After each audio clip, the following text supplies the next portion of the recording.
Okay, so I have here my JBL ReflectContour2 wireless headphones and the battery is empty, so I want to show you how to recharge those.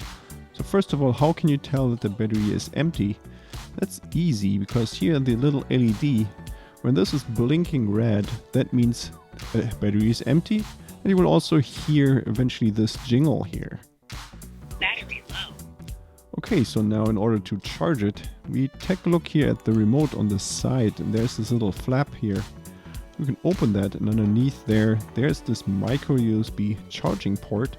And if you take the charging cable that came with these headphones, then one side will fit in here. So you check the orientation of the cable, and then it will fit in. Just plug it in straight, nice and straight. Don't bend it by accident. And on the other end, you can connect to like a charging cube from like your smartphone, like your iPhone or your Samsung. Or I have here this charging cube from a different wireless speaker that I have. So this has the USB port. I just plug that in, and then I'm just connecting this here to an outlet. And now while it is charging, this LED is going to be constantly red.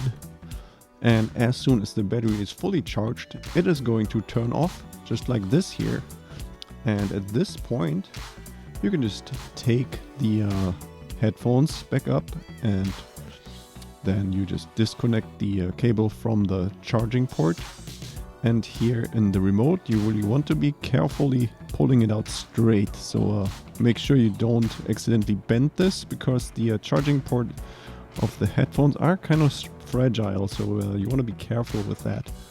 Just always remember to pull it out really straight, and then you put the flap back on, because that's a dust cover, and so you don't want anything to go in there.